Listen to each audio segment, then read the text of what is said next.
D5 family. I'm Dr. Ross, Superintendent of Schools of Lexington Richland School District 5, and thank you for joining us on our Lunch and Learn. We want to do a series of Lunch and Learns during your lunch break to just keep you informed of all the things that are going on in the school district. We are moving forward for our children and their future, and that has a lot of change coming to School District 5. We call this year Operation Transformation because of all of the things that are just changing throughout the school district. The purpose of this Lunch and Learn is to inform you of those changes, kind of reiterate the things that we're seeing, and then answer your questions. So at the end of the presentation, there'll be opportunity to address some of the questions.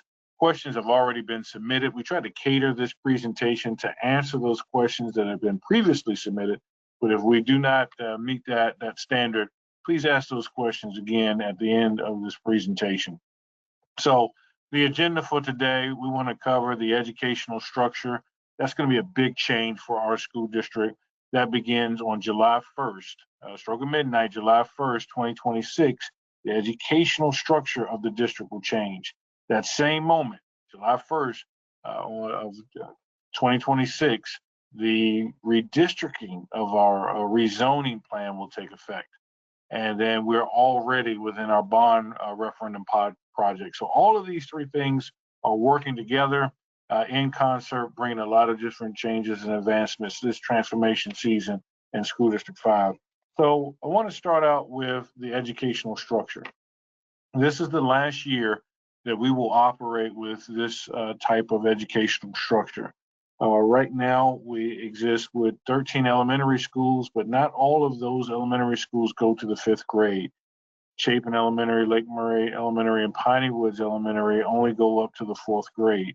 We have intermediate schools and middle schools with all different grade structures. Again, this will all change.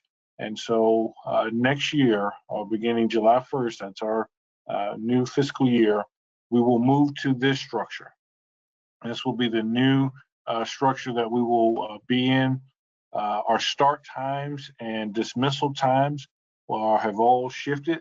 I want you to take account of the change in the start times and school start and dismissal times with this new structure. All elementaries will be K through 5. Now, of course, we still have 3K, 4K programs at our schools, but all of our elementary schools will go up to the 5th grade. That includes Chapin Elementary, Piney Woods Elementary, Lake Murray Elementary. Those schools will hold 5th grade. All school start times, classes will start at 7:30 a.m. and conclude at 2:20. Classes dismissed at 2:20 p.m. All middle schools, we will have 5 middle schools. 5 middle schools. For the first time in the history of the district, 6th, 7th, and 8th will be at all of our middle schools. They will start at 8 o'clock. 8 a.m. and classes will end at 3:15 p.m.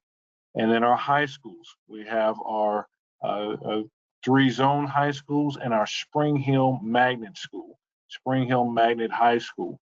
Those will start at 8:20 and conclude at 3:40. And so please be attentive to the start times. Because of shuttles, there may be a difference with Spring Hill High School, but these are the elementary, middle, and high school start times. Again, we are also in construction of the Rich Lex Education Center, which will host the Academy for Success, Adult Education, and 5. We're also in the process of expanding the Center for Advanced Technical Studies, as well as building a new district office. So a lot is changing within this educational structure, and I wanted you all to take note of that. Because of that, we're bringing on 2 new middle schools, changing their name. And so Crossroads Intermediate will now be the rising phoenixes of Crossroads Middle School. They are inputting a new program that's called the Academy of Innovative Learning. Coming to Crossroads is really a focus on design and STEM, and the students will be doing an amazing job within that program, identifying the talents and gifts of all the students there. And so that Rising Phoenix of Crossroads Middle School, the Flying Phoenix, incorporates new colors coming to Crossroads. Green representing their tie to Dutch Fork High School, and gold representing their tie to Irmo High School. So look to see more from the Phoenixes of Crossroads Middle School. And currently Chapin Middle School will be transitioned to Spring Hill Middle School. It'll be Spring Hill Middle School. The Red Hawks of Spring Hill Middle School will fly again on July 1st. So these are the new logos that will go with those new middle schools. So we're really excited about the changes. 5 new middle schools, all of them competing as separate entities so that we can give more students an opportunity to participate in not only sports and athletics, but also arts and academic programs by having smaller middle schools. The philosophy is by having smaller middle schools serving more of our students' needs, that no child gets lost. I hear every year about when it's time for basketball at Cutset at one of our schools, at one of our middle schools, and 120 students go out for the team, but there's only 12 slots on the basketball team. Well, we have more students now that can participate because we have more middle schools and more middle school programs for our students to participate in. Students will be receiving in the 5th and the 7th and the 9th grade surveys about extracurricular activities, and we want to be responsive to those in our new structure. So you will see our students in the coming weeks receive surveys, as well as the middle school. We're going to do looking at middle school opportunities for not only extracurricular activities, but co-curricular and lunch and recess.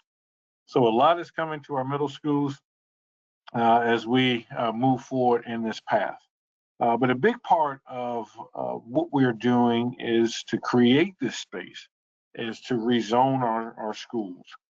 We did a report with our demographers looking at the growing trends as our population shifted out to Chapin. We have 3 distinct regions in which our students attend, Irmo, Dutch Fork, and Chapin. As the students' population shifted towards Chapin, our buildings are located in the eastern end of the district, and so we have been rezoning back east. So we want to talk a little bit about the rezoning, and I've asked our Chief of Student Services and Planning, Dr. Michael Harris, to come forth and just go over some of the rezoning plans that we have for School District 5. Dr. Harris. Thank you, Dr. Ross. Certainly want to talk just a little bit about what this rezoning is going to entail. As Dr. Ross has indicated, when we have the demographer to come forward and to share with us some ideas and suggestions that were ultimately approved, we had to take a look at our maps and actually the footprint and the landscape of the entire district. So what you have before you now are 2 different maps. One on the left side, as I look at it, on the left side is our current elementary zones, which gives you, they're color coordinated, and it gives you an idea as to currently how the footprint or the landscape of the district is currently laid out.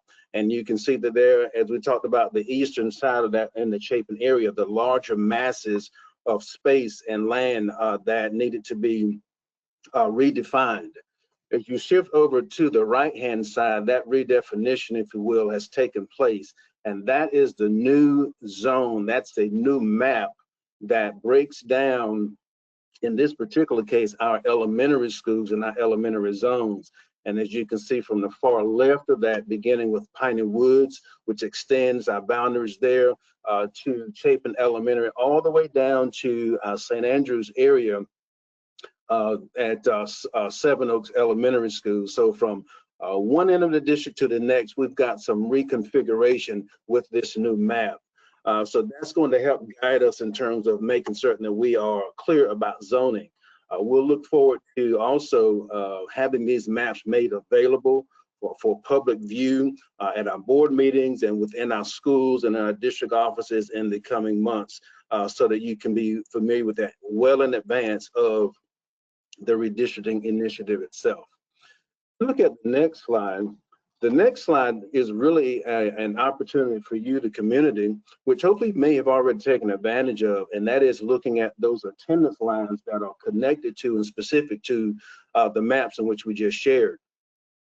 We've been able to, through our accountability offers and some support of outside persons, vendors, been able to plot the locations and residences, if you will, throughout this district. And there were a large number of plots that were identified, which simply gave us an opportunity to identify by address where your child will attend, what school they will attend once the rezoning takes place. Well, how about that? Thank you. So once the rezoning takes place, so you are able to log in on our district's homepage, and you're able to log in your address, and it will identify where your child currently attends. And then secondly, in addition to that, according to that second map, the redefined map, it will also tell you where they will attend going forward. So I think that's a huge benefit to us all to kind of have an idea as to what's current and what's forthcoming in terms of zoning and in terms of school attendance. So if you've not taken advantage of that, that's out on our district webpage. If you look for the zone locator, and that will give you that information well in advance of these transitions of rezoning. The next slide is something new and different. I'm going to break this down into different parts. And the first part is going to be this, which talks about preferred choice and preferred pathways. I will say to you on the onset that this is specific to the students and families currently in our Ballantyne area, Ballantyne School in particular. This is, and what I talk about secondly will be pertaining to the balance of the district. What is the preferred choice? The preferred choice is that because there are a number of students who may be moving and rezone to Dutch Fork Elementary and or H.E. Corley Elementary School, there will be an opportunity for this year, for the coming year, 26, 27 year, there'll be an opportunity to exercise what's called a preferred choice. And that is based on available space. Once that transition takes place, and based on available space in those respective grades at Ballantyne Elementary School, there will be an opportunity in which students can apply during our normal magnet choice lottery application period, which I'll share with you a little bit more in just a second. During that normal period, that they will have an opportunity to exercise a preferred choice and stay through, consistent with policy, stay through the highest grade level. So that is an exercise and an option that has been made available through this process, specific to those Ballantyne families who were a part of this particular transition. The preferred pathways, on the other hand, is specific to a specific number of families that really, quite frankly, have been touched twice, if I can use that term. They've been touched twice. Would have been a part of a rezoning initiative at least twice.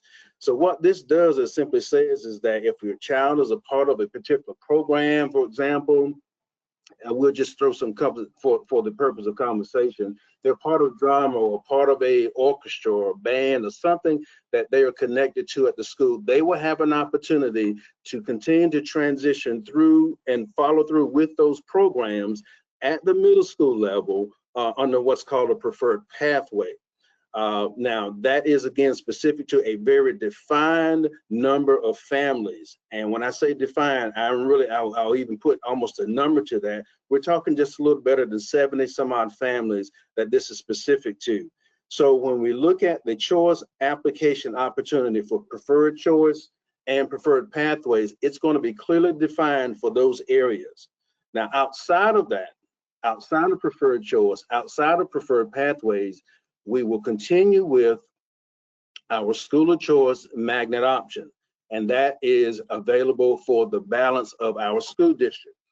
With this rezoning and redistricting initiative, we believe very, very strongly at this point now that we will have choice options, limited choice options available in the larger majority of our schools. particularly some of the schools that we've not had in prior years. So we look forward to offering that to our community, something that we've not been able to do in prior years, but this rezoning and redistricting gives this district an opportunity to really balance our enrollment and to balance out the schools so that we can offer, even if in a limited opportunity, choice to all of our families. Again, this will be based on the availability of space. So one school may have a few more seats than another. One grade may have a few more seats than another. So it's based on availability of space under the choice magnet option that will be made available. So I did want to share that with you as information. So we've got two things I want to repeat to make sure that we're as clear as possible, that the preferred choice and preferred pathways is really unique and specific to those families who are within that hub of Ballantyne Elementary School. But the larger the balance of the district will be available in terms of the school choice magnet option. Now, I did want to share with you just as information, if you're taking note, that window for the choice options is available, and it will begin on November the 20th. It opens, that window opens November 20th, and it closes on January 28th of 2026. So there is a window of a few months, couple of months, that window of opportunity where you get to decide and choose and talk with your child and kind of look at what works best for your family. That opportunity where you get to apply for those available seats. And again, we're going to make available some of the schools that we've not been able to make available heretofore because of the redistricting initiative. So I wanted to share that with you as information. And I think the next slide, I think, Dr. Ross, we turn that back over to you, I think is where we are at this point. Thank you so much, Dr. Harris. I certainly appreciate all of the efforts to make sure that we have looked at where every parcel, over 750,000 parcels of property, his team had to look at to make sure that these lines work. It's an ever-moving project. And so when we have those maps out, we're going to have them at board meetings, at public meetings online for you to look in greater detail.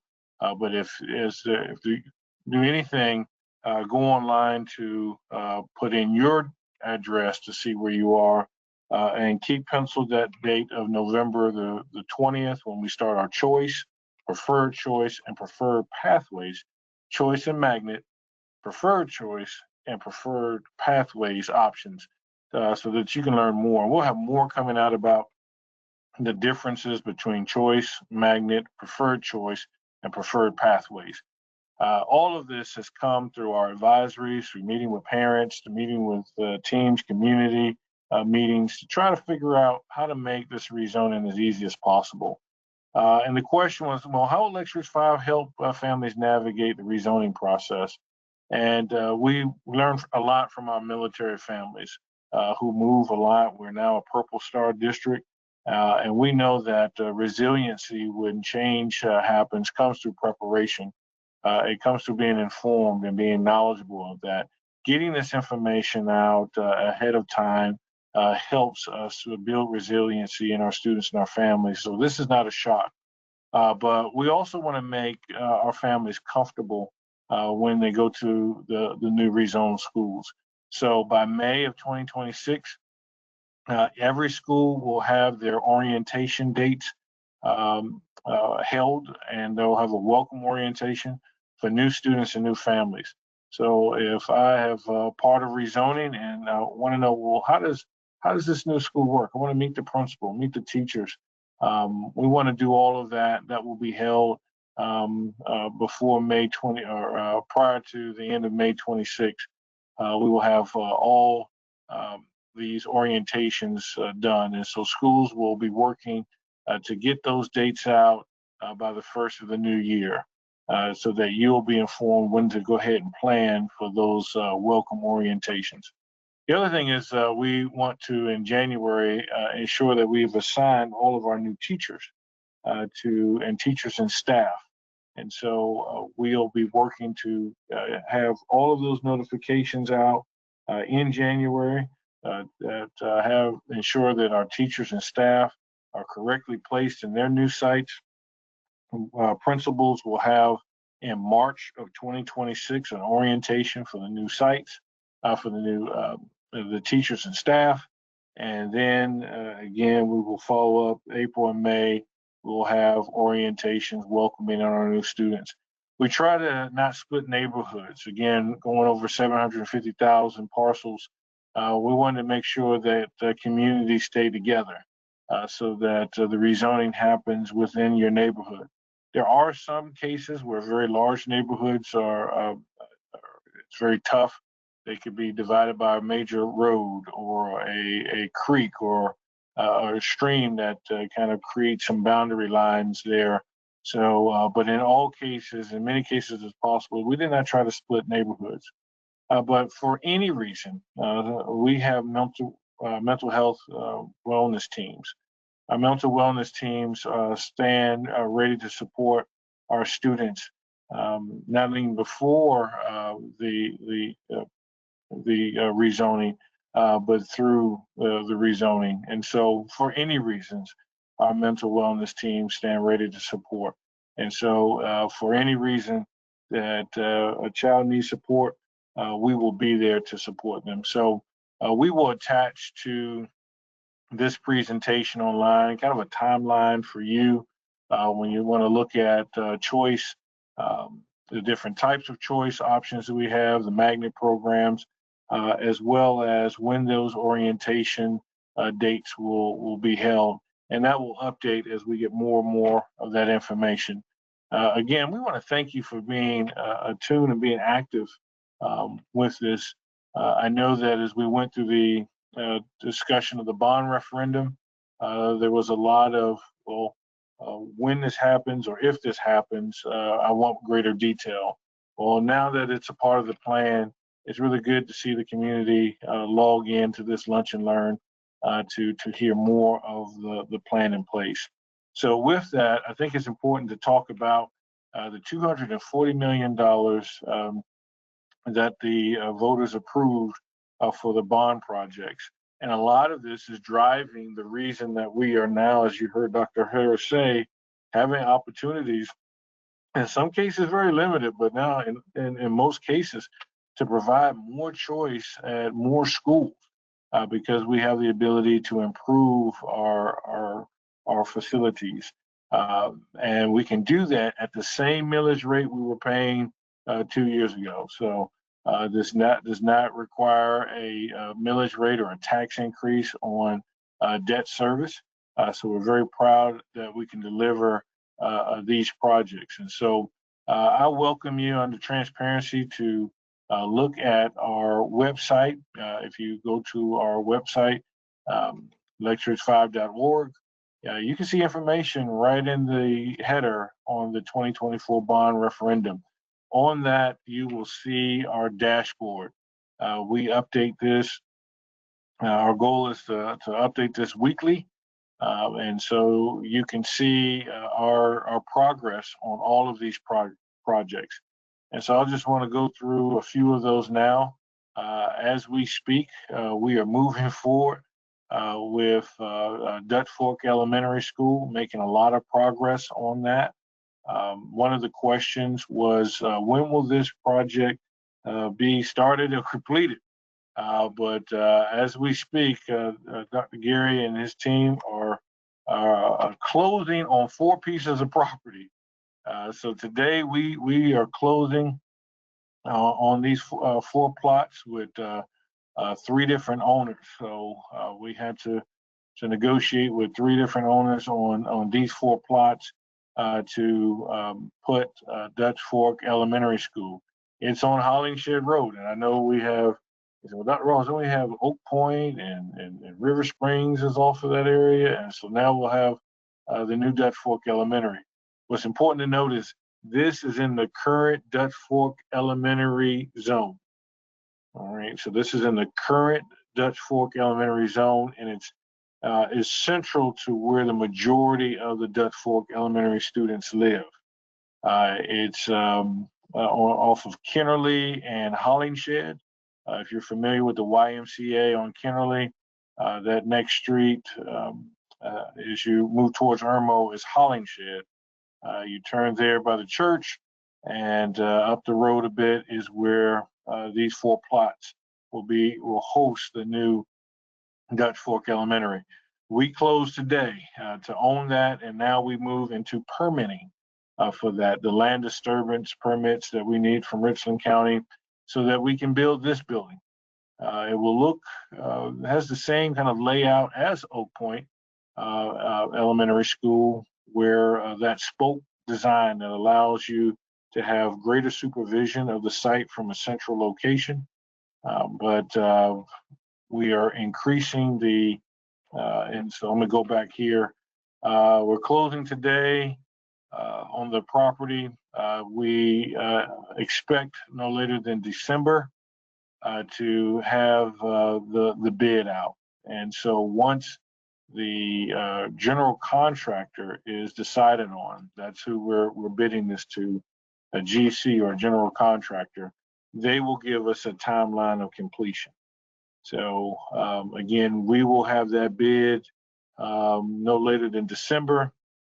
And so we expect by January, February to have an idea of what that construction timeline looks like. We spend now into that day in permitting phase, making sure that we have all the appropriate permits in place so that we can break ground in the new year. So again, these are conceptuals of what the new Dutch Fork will look like. Trying to use a lot of natural light for that building. If you see the current Dutch Fork Elementary School, you do know that Broad River Road 176 is expanding, which will encroach on our current Dutch Fork Elementary site, making it not the best place for an elementary school to be and to operate, causing us some troubles with our bus and as well as site safety. So it will be a better location for older students. And so we will have our 5 program there, our adult ed program, and our Academy for Success will be better served at that location. And so that will become the Rich Lakes Education Center. Right now, we are putting wings on Chapin Elementary and Chapin and Lake Murray Elementary Schools. I have to be careful. I spoke to some 65 kindergartners at Lake Murray Elementary School. I told them that we're putting wings on their school. And one of the children asked, well, will it be able to fly? So I will be very clear. It is additional classrooms that we're adding to the schools, additional classrooms. So 20,000 square feet of additional classrooms at Lake Mary, removing all of its portable classrooms, 16,000 square feet at Chapin Elementary, removing all of its portable classrooms and having addition for growth. What does that look like? This is Chapin Elementary School. You can see where the wing is scheduled to go on the back end of that school. We have removed the portables into a new area so that we can work and have instructional space while we work in the area that the portables used to be. This is a conceptual rendering of what that new wing will look like. This is a 1-story wing, again, replacing all of the portables, adding 2 additional classroom spaces. And so it will be right outside of the loading dock. This is Lake Murray Elementary School. You can see the portables that we have on its site. This is, presents a lot of challenge in terms of the space that we have to work in. It's on 16 portables on this campus. And as you can see from the aerial, we're going to be building while school is in operation. So my hats off, salute to all of the faculty, staff, administration at Chapin Elementary and Lake Murray Elementary. The parents are working to ensure that our playground spaces and all of those operational needs go on as we operate on that campus. And so we're removing those portables. They're already gone, and a 20,000 square foot addition is coming in its place. Here's a rendering of what that two-story building will look like. We have to go up because there's not a lot of space to go out at Lake Murray. So this is the aerial of the current site. All of those portables have been removed, and we are now in the building phase of that two-story wing. We are getting the site prepped, getting ready to pour those footers, and then you'll start seeing the building rise to the sky at Lake Murray Elementary School. And so at Chapin Elementary School, you can see the site here. You can almost see the ground prep for the new wing that'll be L-shaped here at Chapin Elementary School. Again, that prep is going on. We have some aerial footage that's on our social media that you can check out. It's really cool. But you can see those stakes marked out for where those footers will be poured, and you will start to see in the coming weeks that building rise northward as well. One of the programs that we're nearing the conclusion of is the Digital Solutions AI Lab at Dutch Fork High School. You know, Dutch Fork High School is a STEM school, one of the premier STEM schools in the state of South Carolina. Very proud of the work that we've done. Well, we have upgraded the STEM lab at Dutch Fork High School, readying our students for those new fields in STEM as we look at AI and advanced manufacturing, programming those robots to do the work that we see in today's manufacturing solutions. The Irmo High School has multiple phases of work. The last phase will be its small business incubator and student center cafeteria. And so we are taking to the board on Monday, October the 6th, a site package for the student center cafeteria at Irmo High School. That will go on the back end of Irmo High School. So you see that parking gravel area at the back of the Irmo High School wing. The question was, well, what are we doing with the wing? Remember, from all of this construction and bond referendum began with a study, a facility study done by two organizations. One was MBCon, and the other, and I think that was published in right before COVID, 2019, I believe. And the second one was MPS, McMillan, Pasden, and Smith, that was published in 2023.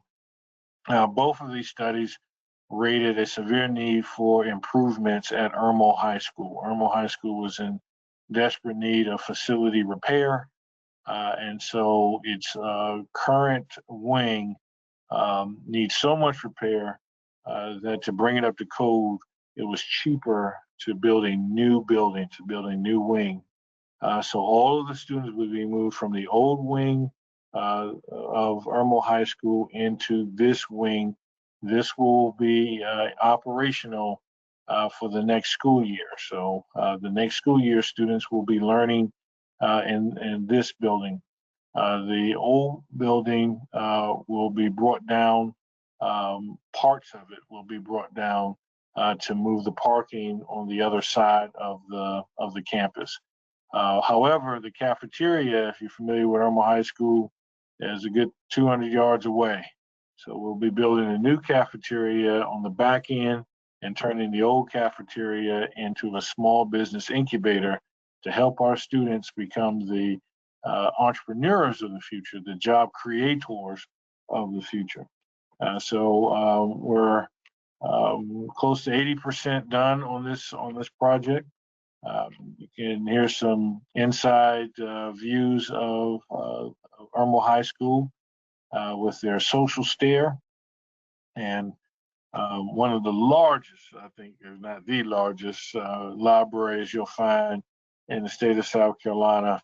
As you travel down St. Andrews, you can actually see inside a very large media center space with very new technological advances in terms of meeting, training, and information technology will be in that space. So really excited about Irmo High School.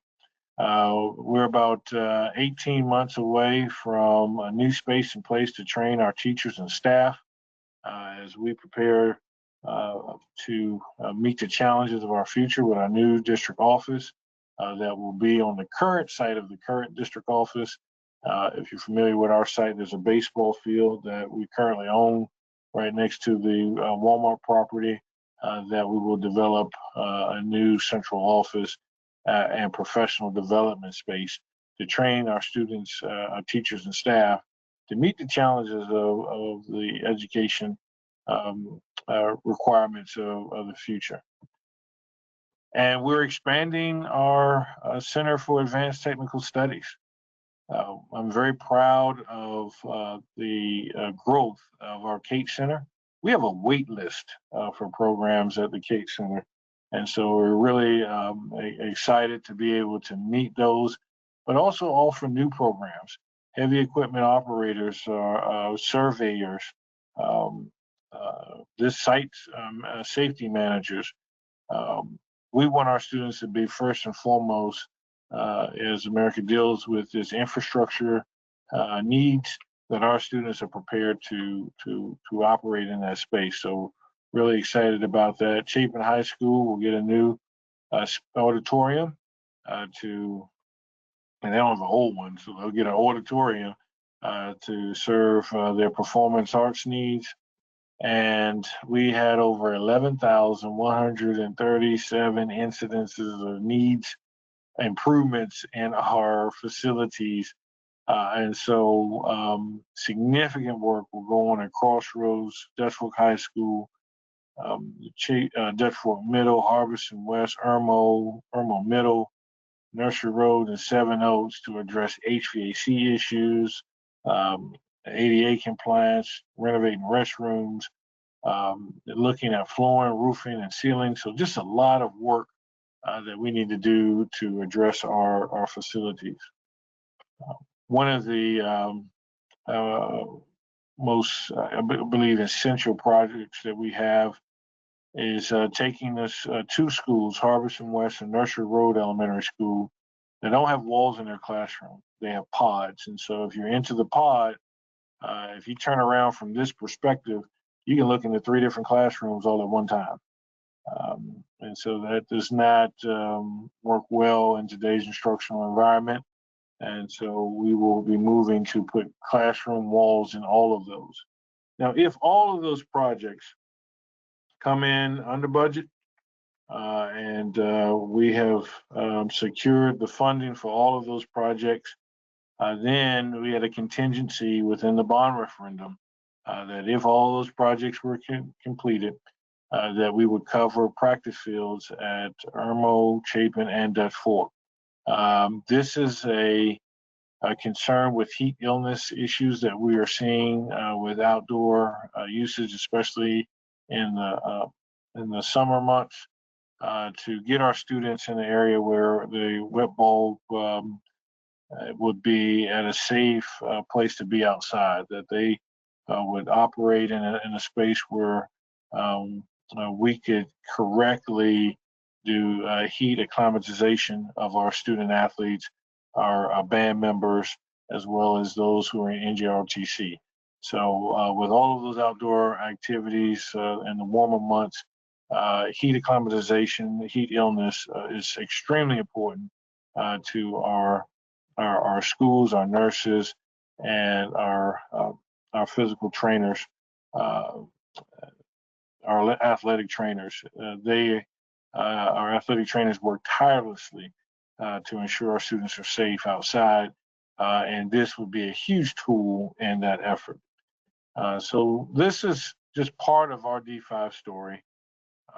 We asked the question, how do we prepare our students for the future? Well, that starts today. And the reason for this Lunch and Learn is to ensure that all of our students are prepared so that we can meet our vision where every student feels loved in our schools and every student has demonstrated academic growth in our schools. And that's who we are, and that's our D5 story. But it's time for your questions about any parts of this presentation. We want to be available to answer those. Joining me are our chiefs, and so I may have to turn that question over to one of our chiefs who stands ready to answer. If we don't have the answer, we will definitely get your information and get a response to you. So at this time, I'm going to turn it over to the voice of our virtual forums, Ms. Laura McElveen, to do our community questions for our Lunch and Learn. Perfect. Thank you, Dr. Ross. We've had a number of questions that were submitted to us before this Lunch and Learn, and also y'all have been submitting stuff throughout this presentation, so we're going to get to as many as we can. We've had a number of people that have reached out asking questions about the process for the school choice. And I know Dr. Harris had mentioned that the application window will open on Thursday, November 20th at 9 a.m. and then it will close. It'll be open and then close on January 28th at noon.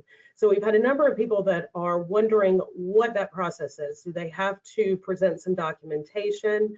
And if they are selected for a school that they're not zoned for, is transportation provided? Dr. Harris? So the process will duplicate what we've done in prior years, and that is it's an application. It's an application that you will simply input a series of choices, a first and a second choice that will allow you that lottery that we actually pray for will actually run and determine based on availability of seats who's ideally selected. So if you're not able to get your first choice, then your second choice will certainly be an option. So it's an application that takes place shortly after the window closes. Now, and again, I'll say two things. If selected or when selected, whether your first choice or your second choice, per policy, whether you're in the magnet or a school of choice option, per policy, your child will have the opportunity to stay through the highest grade level at that particular school. So if they're elementary, they get to stay through 5th grade. If they're what will be all middle schools, they'll get to stay through the 8th grade and so forth and so on. The second thing is, in terms of policy as well, is that if you're exercising the choice option, then yes, transportation by way of the family, parent, if you will, that is the responsibility of the parent. Transportation is not available for choice options. Transportation by way of state laws and state rules that govern our transportation office are specific to the footprint in which that particular school is zoned to students who are zoned to attend that particular school.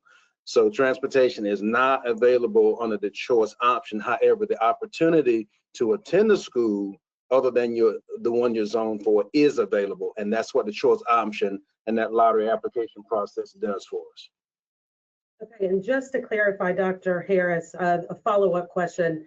If they follow this process with the school of choice and they are accepted, and they don't leave the school, like they are accepted, do they have to reapply every year? Or like, I think you said that if it's the highest level, grade level, they will be accepted through that if they don't move or leave the school at any time. That is absolutely correct. Our policy does advise that if an elementary student is grade third grade and applies, they will be allowed to remain in that particular school through grade 5. Now, should you choose a different school other than the school that you are zoned for during middle school, then that would be an option where you'd have to apply again for middle school. Okay, the same goes on if you choose a school other than your zone school for high school, then you'd have to apply at the high school, your 9th grade. So it is respective to the grade, the highest grade level in the school in which you have opted to attend. Okay. Now, does any of this rezoning affect any of our high school students? Rezone does not impact our high schools at all. It is primarily specific to our lower level grades, our elementary, and then of course the initiative that involves our middle schools. The I think transition less from than intermediate to middle 1% of them have, I think less than 1% of the high schoolers. And those were students who were rezoned from Dutch Fork to Chapin High School. There's one particular neighborhood that impacts. Okay, and this is, somebody else was asking questions about how to find the school locator. So if they go to our website, lexrich5.org, and you click on the 2024 bond referendum, it's one of the tabs at the top, scroll down and you will see your school zone with the referendum. You click on that, you put in your address, and it will show you what zone or what school zone you are zoned for, what school you are zoned for under the bond referendum. So that's where people can find that. It's underneath the 2024 bond referendum. Next question. People were wondering about the new schedules, the time for elementary, middle, and high. They were wondering, will the 5 students also operate under these new hours? Very good. Yes, all programs will operate at the same time. I do want to go back and just clarify for Spring Hill. And the only reason is Spring Hill operates with a shuttle service. And so I just wanted to, if we're talking about Spring Hill High School, we do want to make sure that includes them for the shuttle. So I'll make sure we update that. But in terms of all of our programs, I know this is an inefficient way to go back through the presentation. These are the start times for all elementary. So let's start of class. Class starts at 7:30 a.m., ends at 2:20 p.m. All middle schools, 8 to 3:15, and all high schools, 8:20 to 3:40. I just want to go back and confirm Spring Hill High School. And somebody asked a question, are those times longer than what we currently do right now, or is that the same amount of day, just a different start and end time? Very good. It's the same day. We have not increased the hours of time. However, we're looking at different way of using that, specifically in the middle schools. The middle school times will allow us to do. We're trying to get more time in English and math in the middle schools. I know we have on the October the 6th board meeting, we'll do an academics report. There was one question about 4x4 courses at the high school. We're not doing that at the middle school. We're having some split scheduling where we're offering some 4x4 classes for high schoolers. But at middle schools, we are looking at rearranging the schedule to get more time for English and math within the middle school schedule. Will the new 4x4 schedule have any impact on performing arts classes or AP testing for students? Yes, and I appreciate those questions. Really, 4x4 are for students who need a lot more intervention. The AB schedule is great if you're taking AP classes and those, because that helps with the AP testing. But if you're in an AB schedule and you fail 2 classes, your chances of graduating are very diminished. So by having some 4x4 classes, now some schools may not have a lot of 4x4 classes. They have way more AP courses, and they're not going to have as many 4x4s.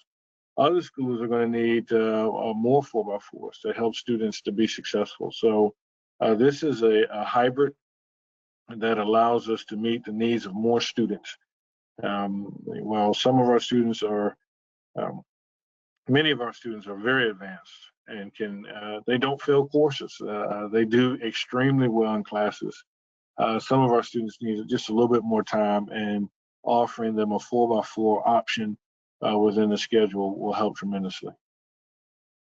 Do we know an estimated completion date for the HVAC repairs at Ballantyne Elementary?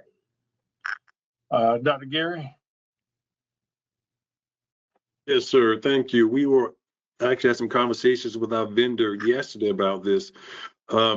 We anticipate those being 75% completed by the spring, and 100% by December of 26. And that is all contingent on them be able to get parts. But we anticipate at least being 75% complete by the spring.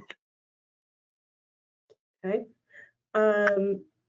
What exactly will be in the new Irmo High School wing? I know you spoke about the media center, Dr. Ross. What else? I know we've got some classrooms that are going to be in there. Can you explain a little bit about what will be in that new wing? All right, so the new wing, believe it or not, with a smaller square footage, we are able to encompass everything that's in the old wing. The old wing of Irmo High School, really the face of what we call the East Wing now. The East Wing of Irmo High School is one building stacked on top of another building. Believe it or not, it was one-story pods when it was initially built, and then another building was placed on top of it. That creates a operational maintenance a nightmare to maintain or bring up to code. So with a smaller footprint, we can serve more students. So your English classes, math, science, social studies, all of those classes will be moved from the current East Wing into this new building here. What you see in the foreground is the offices and the media center, some cafe areas, outdoor student areas, but in the back you'll have 3 stories of, Dr. Gary, 3 stories or 2 stories?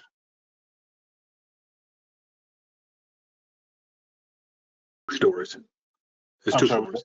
2 stories. I'm sorry. Yeah, 2 stories of classrooms that meets all of the it meets all the programming space within that building.